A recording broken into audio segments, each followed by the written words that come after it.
Yet another very, very special person who we're so lucky to have with us this evening is Matt's dad, Rodney Walter.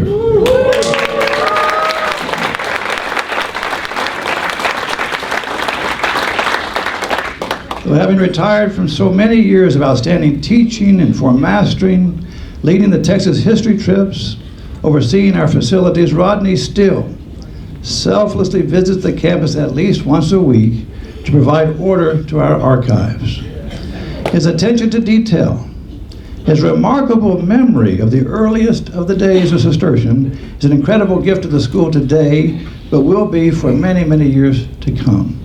Thank you, Rodney, for years and decades of service.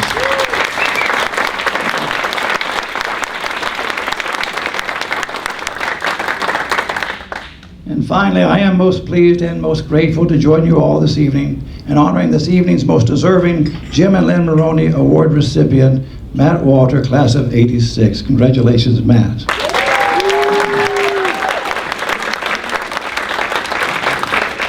What a tremendous blessing Matt has been to Cistercian, excuse me, as a student, as an employee, as a resource for our Alumni Association, but always as a good and trusted friend of Cistercian. Thank you for everything, Matt.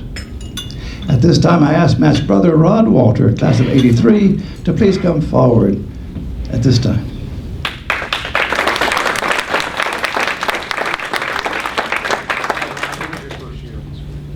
Thank you, Father Paul, and thank you, Aaron, for helping to carve out a minute or two to speak on behalf of the family. Matt, before I get started, I wanted to share with you that I received a number of congratulations that I wanted to pass on to you. But rather than go through all of them, I just figured I would mention one in particular that kind of distilled what all of them had to say. I'll just read it verbatim because I thought it did such a great job. And by the way, this comes from someone you don't even know. This is from an old college roommate of mine that I recently reconnected with. Congratulations to Matt and to his older brother, whose familial leadership during Matt's formative years was obviously the secret ingredient to his success.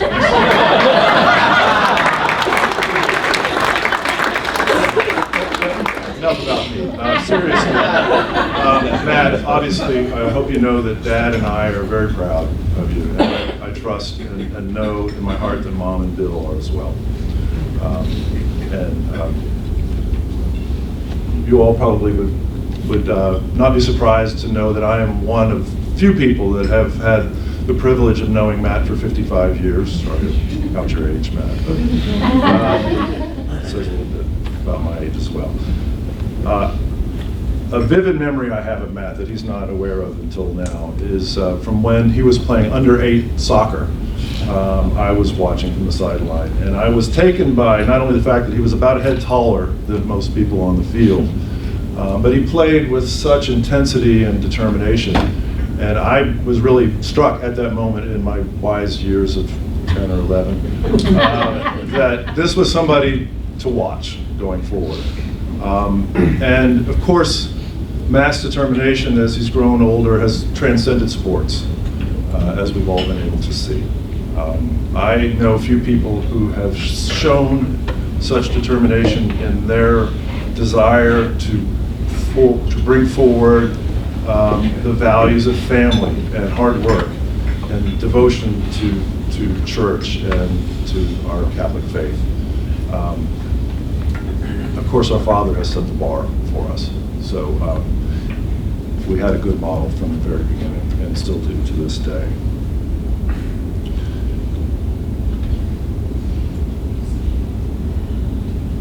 So last, let me just say that obviously this is a great honor to Matt. As I've reflected on this, believe it's also a great honor to both of our parents and to their ancestors who steeped them in the tradition of our faith and a tradition of hard work, devotion to Catholic education of the whole person. And that's really all I'm going to share with you this evening. I want to go ahead and invite David Patrick, keep things moving along this evening. Our sort of cousin and Matt's classmate, David Patrick. Please come tell them the rest of the story.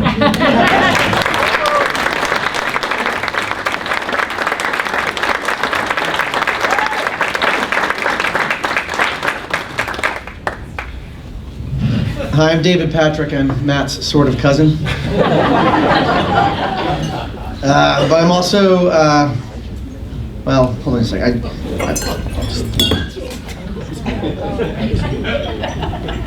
I want to get the copy of my speech. I forgot to bring it up. I'm sorry.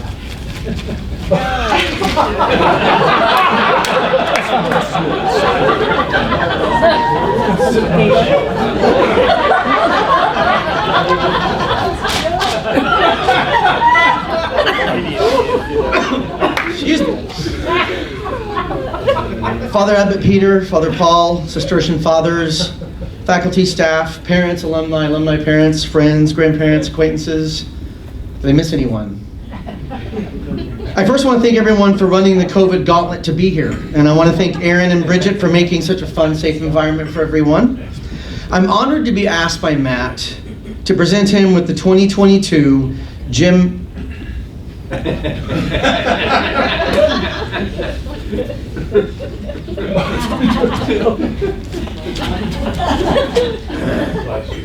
...2023 Jim and Lynn Maroney Award.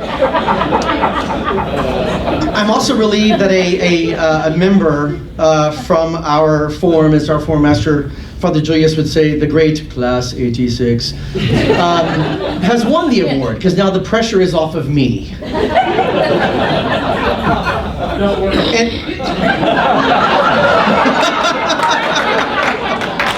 Thank you very much.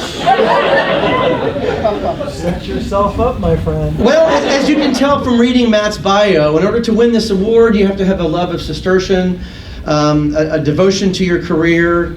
You have to have a career. You have to have done things and accomplished stuff. So you're right, Father Abbot Peter. I'm off the hook.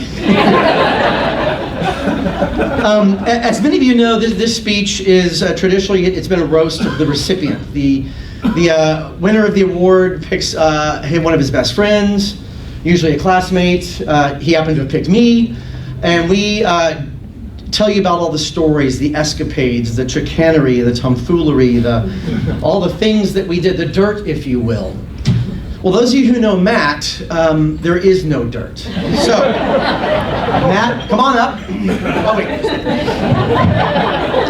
Fortunately, I was a history major, and after many months of research, actually about 14 of them,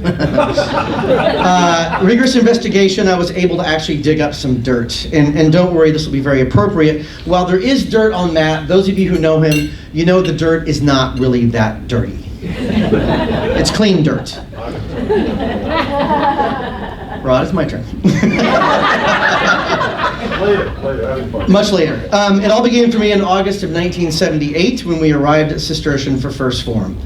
I don't recall this moment, but Matt said that I marched right up to him and said, "Hey, we're cousins." And while this is true, because my mom was raised by her uncle and his wife, the aunt, whose sister was Matt's grandmother. So by this unofficial adoption of my mother by this woman, as genealogists would say, Matt and I are kind of cousins. But what you need to know for this story is Matt and I became best friends. I don't have a lot of memories from middle school. We didn't play any sports together because I played football and Matt didn't. We didn't play soccer together because Matt was good at soccer and I wasn't. We didn't run track together because Matt was fast and I wasn't. But I do remember, I think it was fourth form, Matt ran for class president. And to be honest, I don't remember much about the campaign, but I do remember this. Matt lost the election by 1 vote. His own. Matt thought it would be too tacky to vote for himself. So he voted for his opponent and therefore lost the election. And I hear some grunts around the audience, but in all seriousness, Matt at times can be very modest, not very self-promoting, and in this case, to a fault. To get to some other things here, Matt did kiss a lot of girls in high school. He was somewhat of a ladies' man. I, by comparison, was not. At all. I I remember one time in sophomore year, near my 16th birthday, Matt looked at me and said, "I cannot believe you're 16 and you've never kissed a girl." Like I had killed someone. Do you remember that at all? I do. Therapy's going well. But you know what? I kissed a girl. Right? She said I do. No, but as innocent as we were, I'm going to cut to actually after senior year, we actually did commit a crime together, you and I. Only one that my lawyer said I should talk about tonight. It was about a week before Matt headed off to Princeton to play football. And I was headed off to Amherst College. So we decided it was time to get me an Amherst street sign. Well, and Bill Durek, who taught many generations of Catholic high school students in this town how to drive, including I see a lot of heads. Durek had told us in the driving training that stealing street signs while fun is vandalism and it's actually against the law. But I had to have an Amherst street sign. So it just so happens that exactly 1.3 miles in that direction, there's Amherst Circle. Right next to Inwood and Lovers, dead ends into Preston Park, and a cul-de-sac behind Eckerd's. It was dark. There was a newspaper machine at the base of the sign. We didn't even need a ladder for this. That sign was screaming for us to take it. So Matt jumps up on the newspaper. If you're younger here, you'd put a coin in. Never mind. If Jim Maroney were here, it was the Dallas Times Herald. But he's not. So it was a Dallas Morning News newspaper machine. Matt jumps on top of the machine and he grabs on the sign and he's pulling and he's pulling. It does not come down. Those things, I don't know why they're so tightly fastened, but they are. So he's pulling and pulling and he just gives up. He goes, you know what, it's just not going to work. And so he grabs onto the sign to jump down, and the sign comes down with him. And one thing we learned two things about street signs that night. Number one, they are bigger than they appear in the rearview mirror. Or even when you're looking at them, they're huge. And I was driving my dad's green 1980-something Oldsmobile Buick, and we couldn't put it in the trunk. So we had to put it the Amherst sign was across our heads in the front seat, and the Preston Park sign was like this. It was at nighttime. Thing number two, those things reflect pretty well. I don't know why. So we're driving up Inwood at like 8 o'clock on a Friday night, trying to get the back roads and not get caught. We didn't get caught. And I have photo albums to prove to you. I have this beautiful Amherst street sign in my dorm every single year in college. So thank you, Matt. That was lovely. I don't know why we didn't go to Princeton Court in Highland Park and get one. Maybe we knew when to quit. Also, let's see, where are my next thing? Oh, yeah. This is a good one. Here we go. Matt and I played football together in upper school, and we created a lot of memories. Matt and I were the generation that we got double blessed because we had the last 2 seasons of Coach Hauser and we had the first 2 seasons of Coach Hillary. So Matt was Mr. Hauser's, that's what they call him now, I guess. Matt was Coach Hauser's last quarterback and Coach Hillary's first quarterback. But the reason why Matt did so well senior year is because of the offensive line. I got to step out from behind the podium to show you how big some of the linemen were. I was not this huge in the 80s. I was smaller than this with my shoulder pads, and shoulder pads were big in the 80s. We scrimmaged Coppell back then to show you how long ago this was. This is when Coppell was 2A and played in a rinky-dink stadium on LBJ. And they had a player who weighed 230 pounds and bench pressed 320 pounds, and he was the left defensive guard. I was the right offensive guard. I looked up to him and said, "I'm going to block you." He was already in his stance. So I employed a blocking technique called the turnstile. Down, set, hut. Have you met Matt? I think you have a scar on your elbow. Was that from that play? Dallas Christian. Dallas Christian. Oh, I blocked well then too. Great, whatever. Okay. But in all seriousness, we ended up having a great football season. We went 7-3. We had over 4,000 yards in offense. My decades later brother-in-law, Alex Lopez, was a freshman. He ran over for 1,000 yards that year behind my blocking. Matt threw for 2,700 yards. The only quarterback in Texas who beat you was a guy named Ty Detmer. And the only reason he did is because in public schools they count playoffs. So it was a lot of fun. That was awesome. Okay, I'm going to fast forward here a little bit. So I said earlier, Matt does not vouch for himself. He's not a self-promoter. There was one exception in November, Thursday, November 20th, actually, 1997, if you're wondering. I'm in Chicago. I was a history major. Thank you, Mr. Walter. It's very important to know those dates. I'm in my apartment in Chicago. I get a phone call. It's Father Peter, then headmaster of Cistercian. And when I get called by a headmaster or a principal, I didn't do it, it wasn't me. That's my immediate reaction, but since I graduated 11 years earlier, that's not why he called. They were starting a new position at Cistercian called the Director of Development, and he asked if I would be interested. And I was only 3 or 4 years into my acting career, and I just thought, Father Peter, I am flattered, but I love being an actor. I'm not ready to quit acting. So I'm going to graciously decline. He said, well, would you like to help me find someone? I'm like, sure, tell me about the job. And he told me all the things, and that you do this, and he gave me the salary range based on experience. And the bottom range was more than double I'd ever made in my entire acting waiting life. And I said, Father, I'm just kidding. I'm interested. So I called Matt. Matt was in an office somewhere in downtown Dallas. He was billing hours, trying to be a partner one day, all that good stuff as an attorney. And I said, hey, Matt, I just talked to Father Peter. I might get a job at Cistercian. I'm going to come home and work at Cistercian and make a ton of money. This would be great. David? Yeah, Matt, what's up? I'm interested.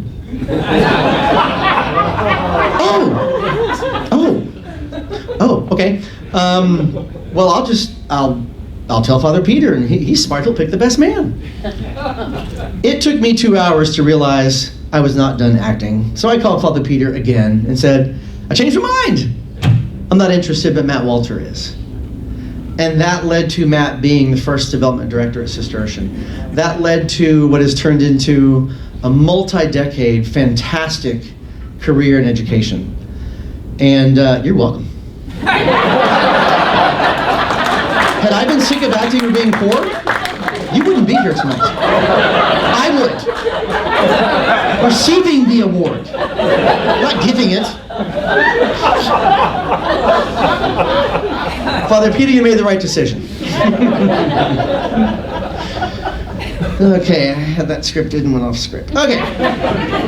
So, I could go on about the fact that my dad got transferred to New York City when I was a sophomore in college, that I went to College of Massachusetts, that Matt went to Princeton, an hour from my dad's apartment, that Doug Bryan, class 86, went to West Point, and the fun we had in New York City. But I'm going to wait until Matt wins the Alumnus of the Year award from Princeton, and I'll make sure his friends know those stories. But what I do want to say, I do want to continue on what Father Paul said and what Rod said, that all of you here know how great a person Matt is. And while Matt is what's called a servant leader, because he's now the head of school at a prestigious boarding school in Rhode Island. And he told me recently that someone got hired there and was thanking him profusely, and it's amazing, and so thank you so much, you're awesome. And Matt felt uncomfortable because this guy was complimenting him. And that's a feeling that I have no idea what that's like whatsoever. I was a professional actor. I love the light, I love the spotlight. But Matt is the kind of person who works hard, is very smart, is very dedicated, is exceedingly great at what he does, and he wants none of the attention and none of the credit. And Uncle Rodney, I wonder where he gets that from. Who knows? Who knows? All right. So I was a professional actor, and I always vowed that the Oscar people during my speech would not start playing the music and kick me off stage. So I will wrap up. Page 4, Paul Harvey, good day. Page 4, I'm on 40. One last thing I want to say about Matt. So I am a late bloomer. Some people don't bloom at all. I do, just late. So I am a father right now of a 6th grader, a 4th grader, and a 2nd grader. And in addition to the fact that Monica was well worth the wait of me being a single person for 20 years as an adult, one of the advantages I have from that is I got to watch parenting for 20 years. And I saw some negative role models. I saw things that were happening in the press and parenting. But I was blessed by God to have a lot of positive role models. My parents among them. My father, I had no doubt I'd be a good husband or a good father because I was just going to do what my dad did. My brother has kids, but also Matt. Matt was someone who's always been very close to me, and I've watched him be a husband, I've watched him be a father, and I'm like, I want to be like that. I want to do what he does. And there's one little example that I use, I've stolen it from you. And I don't know if you've noticed, whenever you call me and we talk, I'm like, hey, I'd love to talk, but I have to go. I'm about to go have dinner with my kids or go help with homework. You did that for years with your boys. You and I would call you, and you're like, I can't talk right now. I'm about to go home and have dinner. Can't talk right now. About to help the boys with their homework. And I just thought, I want to do that one day. And God bless me, I am. So that's just one of many ways that you have affected me as a friend and as a positive role model as a father and as a husband. So let me know how I'm doing. I'm doing okay with the husbanding and the... Okay, you're gonna keep me? Excellent. So I could go on, but I believe we have a hard stop at 10, so I think you give Matt a couple minutes. He can say a couple words, I don't know. But Matt, one last thing. If you wrote somewhere in your speech that you probably don't deserve this award, I have a red pin here somewhere. You can cross those lines out because you absolutely deserve. They still make these, by the way. There you go. In case you need it, there's a red pen.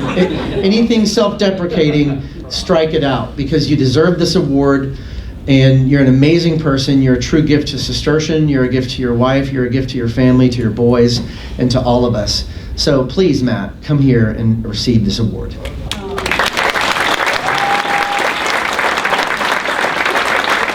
I'm sorry if it has baby powder on it.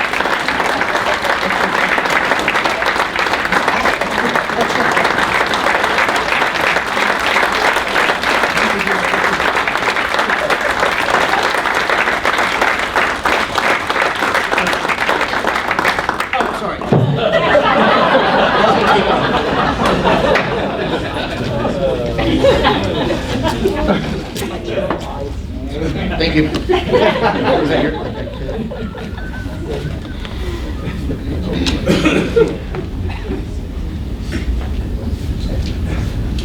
I want the pen back.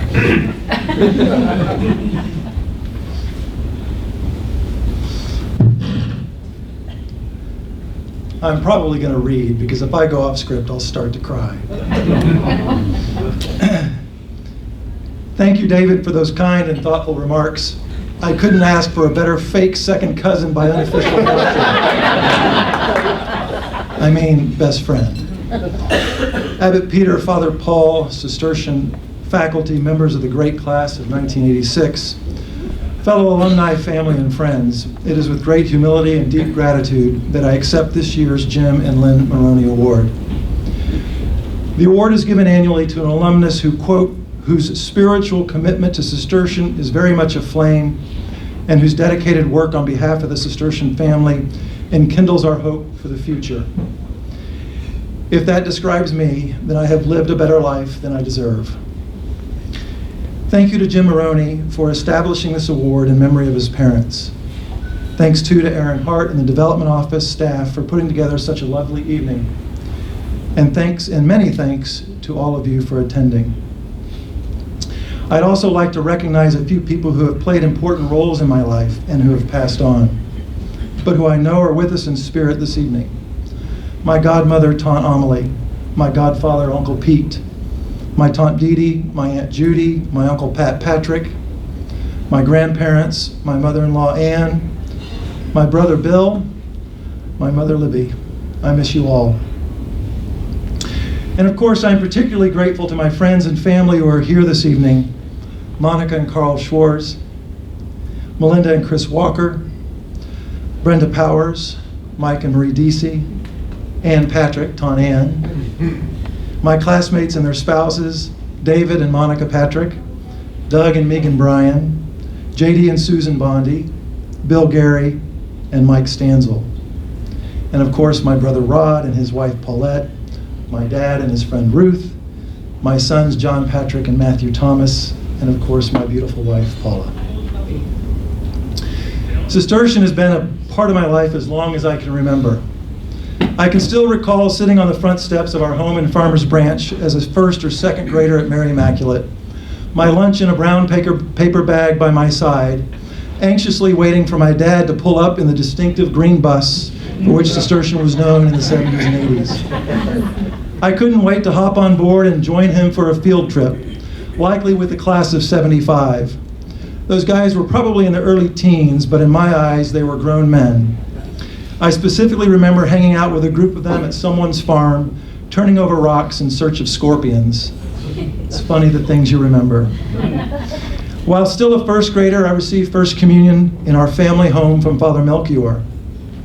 I remember attending student-faculty basketball games in the old gym, which I think is now called the West Gym. It used to have marble stairs leading up from the foyer, and I'm pretty sure Rod's homecoming date his freshman year fainted and rolled down several flights.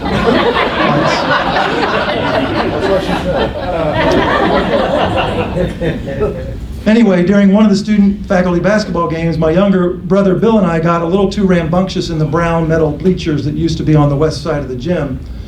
Bill fell, or maybe he was pushed, busting his chin open. Dad had to leave the game for a hospital run. Later, as a young first or second former, I would join my dad for road trips on the green bus, fan bus, to away football games at exotic places like Longview and Wichita Falls. I have a distinct memory of a game against Longview Christian when Coach Hauser called a run play for Tom Strank.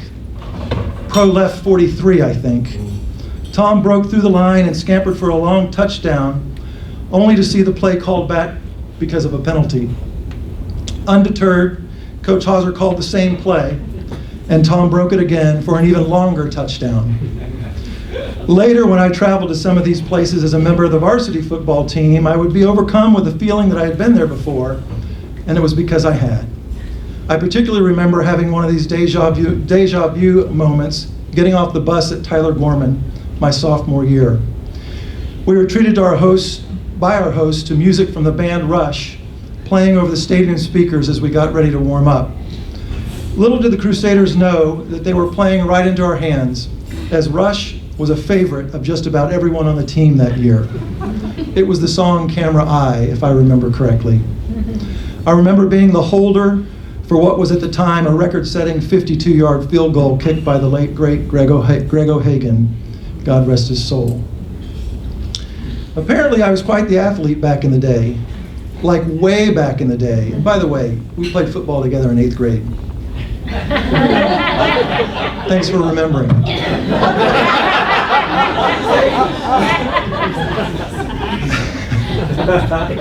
I was recently remembered, so again, I was quite the athlete way back in the day. I was reminded of this recently, as in yesterday, when my dad provided me with a copy of the Form 1 interview from 1979.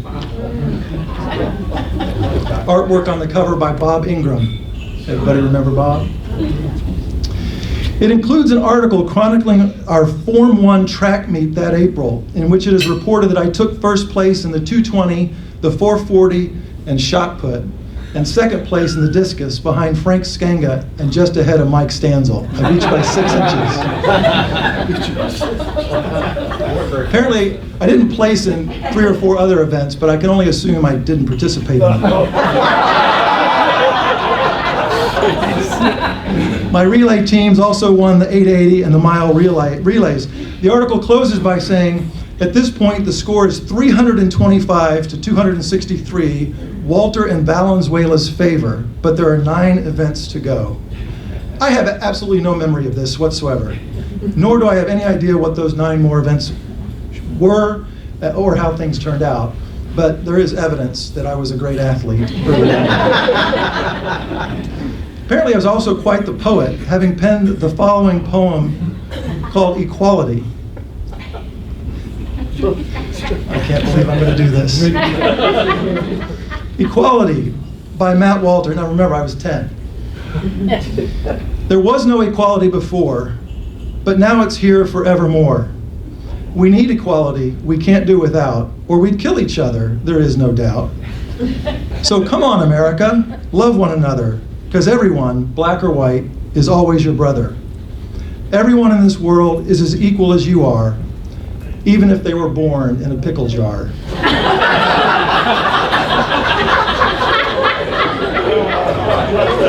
I can only assume that I have a wet behind the ears graduate student from UD named Tom Pruitt to thank for that cutting edge verse.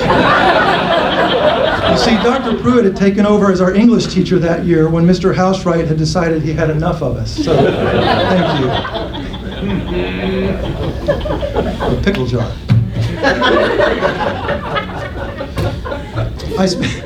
I spent many, many hours in other people's kitchens during my years as a student. They tend to be the place where the most important conversations take place, and of course, they were places where I got fed. Four come to mind in particular: the Novinskys, the Patricks, the Bryans, and the Ryans. So thank you, Lyle and Sybil Novinsky, Tonan and Uncle Pat Patrick, Gretchen and KB Bryan, and Phil and Becky Ryan for letting me grow up in your kitchens. And then there were lunches at Bill Gary's house, back when students were still allowed to leave campus during the school day. While older classes sometimes took advantage of this time by having what were affectionately referred to as liquid lunches, our form of wild and crazy was watching Hogan's Heroes. If we left at the end of the main part of the episode, we would usually make it back in time for our next class with relative ease. However, if we stayed to watch the kicker, well, then we had to mad dash it back to campus, which often involved flying over the old railroad tracks in Bill's Lincoln Mark IV Phaeton at dangerously high speeds. I could go on and on with stories from my years as a student and before, but you get the point. Cistercian has played a significant role in my life for a long time, really since the day I was born.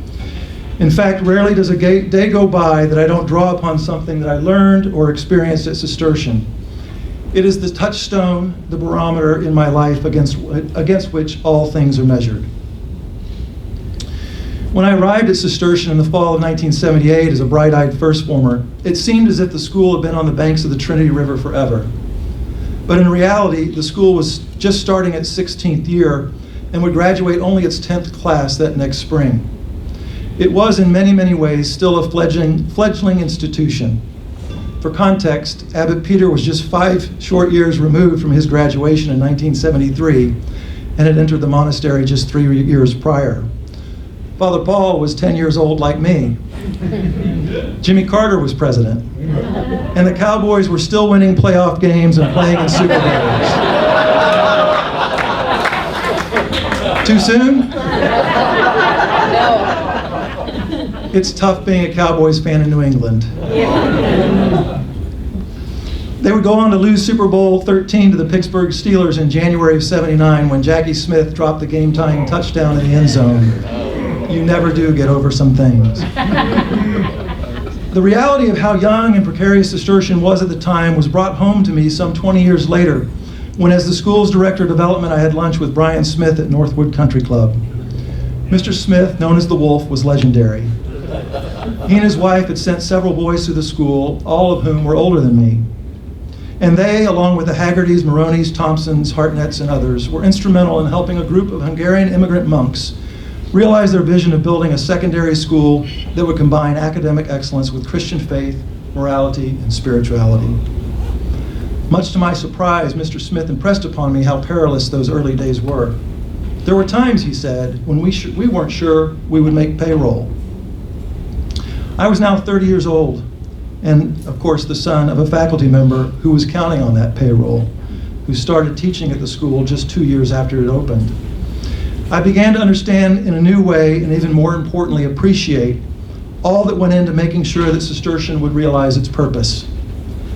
Now that I'm past the half-century mark and responsible for running a school myself, I have even a deeper appreciation for those who served Cistercian in the early years.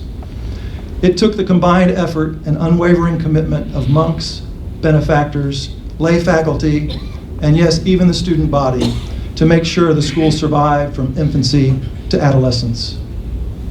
And adolescence is where I think my class, the great class of 1986, comes in. The class of '86 was one of the last classes to have only one first form section, and the first to have two sections from second form through eighth form. I'm not certain of this, but I think we were the first class to send more students out of state for college than in state. I am certain that 21 out of 28 of us were either National Merit finalists or commended students during our junior year. I'm also certain that we sent graduates to MIT, Yale, Stanford, Amherst, Williams, West Point, Annapolis, Princeton, and honors programs at UT and Texas A&M, just to name a few. But more important than these remarkable accomplishments are the 26 remarkable men with whom I had the great pleasure of graduating, several of whom are here tonight. I could not be more grateful for your presence, for your friendship, and for the years we had together at Cistercian and the years we've had together since. We share a bond common to so many Cistercian classes that is perhaps the best evidence of all of the lasting impact Cistercian has on our lives. They have become incredible husbands, fathers, mentors, coaches, titans of industry, and are a credit to the communities in which they live, and I am proud to know you. David Patrick already shared with you the story of how I became Director of Development at Cistercian, although I remember it a little differently. If that's not proof of how the Holy Spirit works, I don't know what is. My 3 years as Director of Development at Cistercian were a great launching pad to a wonderful career. Thanks to Father Peter and with his support, I got to do it all. But of course, if you work at Cistercian, you always get to do it all.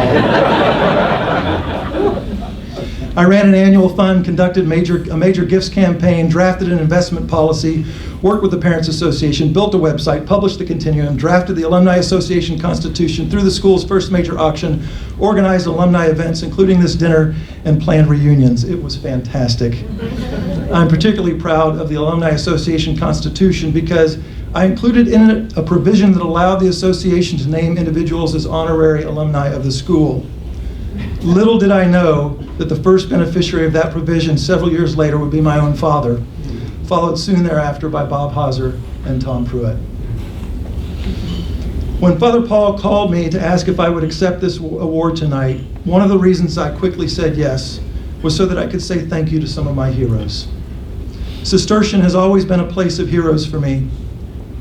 I'd like to recognize a few of mine tonight, starting with the women of Cistercian. This incredibly talented, gifted, and committed group of educators, colleagues, and mentors are as important to Cistercian as anyone, and without whom the school would simply be less than its best. They include, just to name a few, J.T. Sutcliffe, Betty Sitton, Jackie Greenfield, Chris Madai, Sally Cook, and Kathy Nevitt. And I think Sally is with us tonight.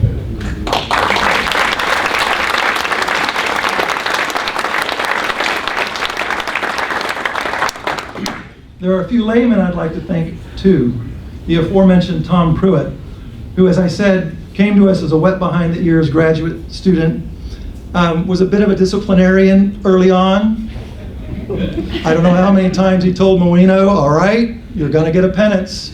And all of us will long remember when he took the Warner's English grammar book that was about 2 inches thick and literally bent it over the top of Mike Stanzel's head, which says a lot about Mike's head. I don't think you needed a helmet. Dr. Pruitt taught us 3 out of 8 years. He taught us the book Moby Dick at our 30th reunion. We all gathered in our old 7th form classroom, and he had given us homework before the reunion, and we went through a chapter of Moby Dick together. Over the years, he became gentler and kinder and became a colleague. And now I know on the other side of the curtain, you know, the guy cries at the drop of a hat. And he writes cherished poems when faculty retire. I think he had to write 2 or 3 for my dad. And he's half the namesake of my son, Thomas. Also, I mentioned previously Bob Hauser. David noted he was my first high school coach. Quick story about Coach Hauser. When I was a sophomore, I started at quarterback for Coach Hauser, and we would run a play. Usually it was Pro Right 44. And then sometimes instead of sending in a play, he would do this. Which I thought meant run the same play. So I would call the same play again. I learned 2 years ago that this meant call your own play. If I had understood that in the fall of 1983, I promise you my passing yards would have been much higher. But Bob is one of many examples of dedication and fidelity to Cistercian. He became a great colleague and friend, and certainly has been a great friend to our family, and particularly to my father. Thank you, Bob.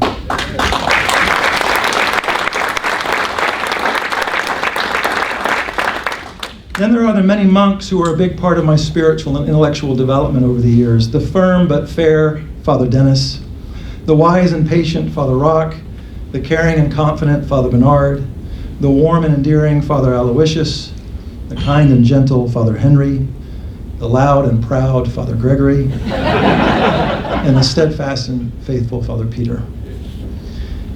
And lastly, there are the big 3. These are my big heroes, 2 of whom are with us tonight, and one of whom has already gone on to his reward in heaven.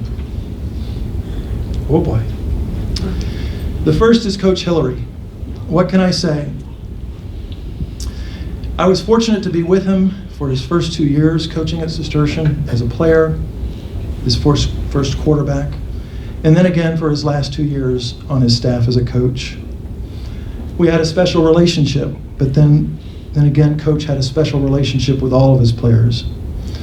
If it weren't for Coach Hillary, I would never have gone to Princeton. There are many stories I could tell about Coach, but the one that sticks out is the bus ride back from Tyler Gorman my senior year. We won the game. It was a great game. Peter did spike the ball in the end zone, even though he denied it to Coach's face on the sideline 5 seconds later. But some of the guys came up to me after the game and said, "Hey, Matt, see if Coach will let the cheerleaders ride back on the bus." Sure. Hey, Coach, and those of you who know, Coach Hillary was an imposing figure. He was about 6'6" and weighed about 240 pounds. He had a hand, when you shook it, your hand disappeared. And he would often put his hand on your shoulder, and you could just feel the weight. And it was a wonderful weight. Tom wrote a wonderful poem about Coach Hillary called "The Pillar," and he really captures the essence of Coach in that poem. But he would look at you with these piercing eyes, I went ahead and I said, "Coach, any chance the cheerleaders can ride back on the bus with us?" Fully expecting him to say no. But this wide smile broke across his face, and those piercing eyes softened, and he said, "Well, sure, Matt, it's your hickey."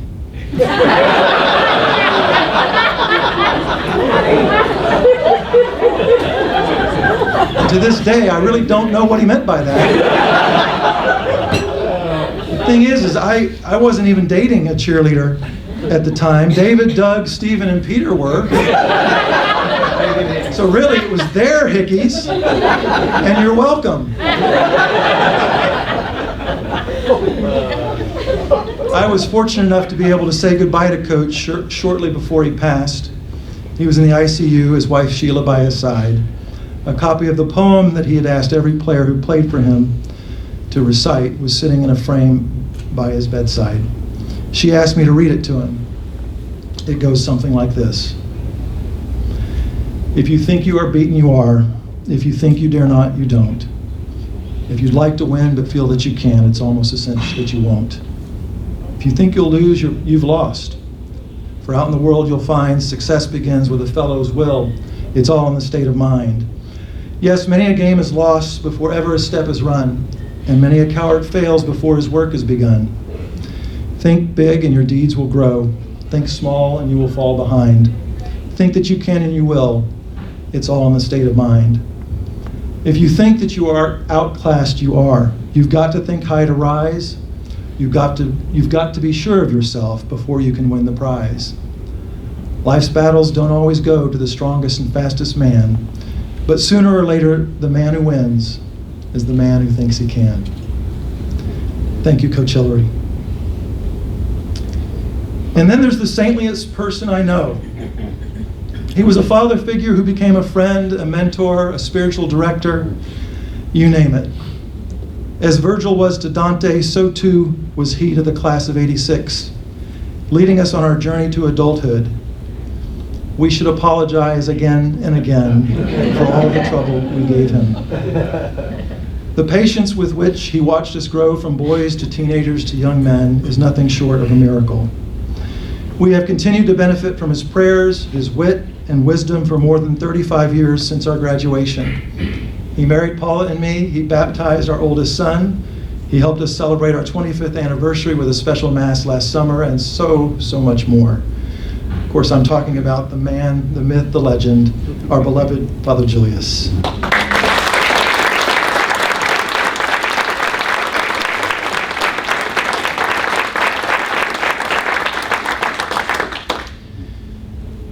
And last but certainly not least, my biggest hero of all.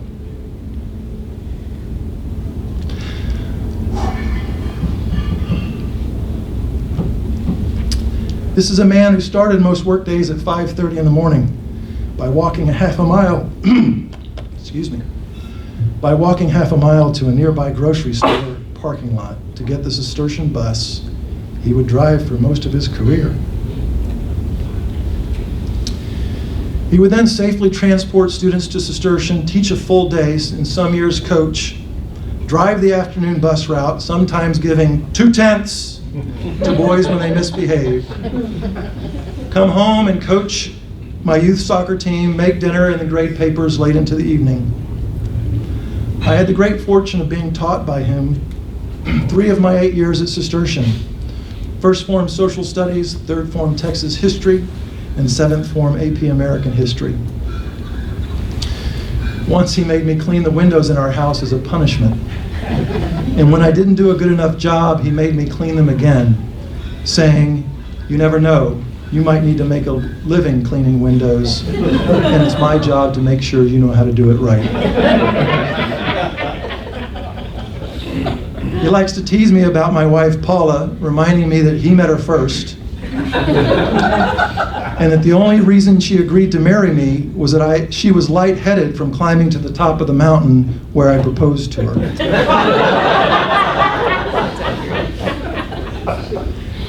He was forever faithful to my mom and their marriage, even in the face of hardship that included the loss of a child, something no parent should ever have to endure. He is the very definition of hard work, fidelity, commitment, collegiality, and he tells the worst, the best dad jokes. He showed me that no matter how hard life can get, you stand tall, you keep your chin up, you work hard, and be of good humor and kind to others, putting your faith in God and always doing what's right. Of course, I'm talking about my father, Rodney Walter. Thank you, Dad, for all that you have done for me and for Cistercian.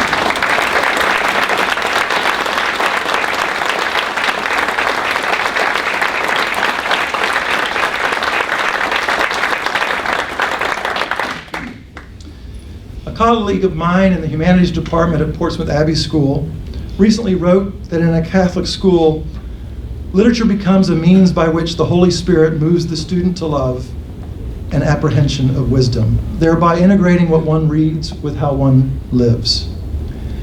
That's how I think of the education I received at Cistercian. For me, whether as the child of a faculty member, a student, an employee, or an alumnus, Cistercian has been and will always be the school where God's infinite wisdom, love, and mercy is revealed and integrated into how one lives. It is revealed through the place, the curriculum, the people, the witness, the community, and through all that it seeks to be. And for me, that has meant everything. I'd like to close by referencing one last hero of mine. Those who know me well know that I'm a huge Jimmy Stewart fan. And it will likely come as no surprise that It's a Wonderful Life is my favorite movie of all time. In its final scene, Jimmy Stewart's character, George Bailey, is given one last great life lesson in the form of a quote written inside the front cover of a copy of Tom Sawyer he received from his guardian angel, Clarence. The quote reads, "Remember, no man is a failure who has friends." If that is true, and if life is measured by one's friendships, then thanks to Cistercian, not only am I no failure, but like George Bailey was, I am, as I stand before you tonight, the richest man in town. Thank you for this evening. Thank you for this honor. But most importantly of all, thank God for Cistercian.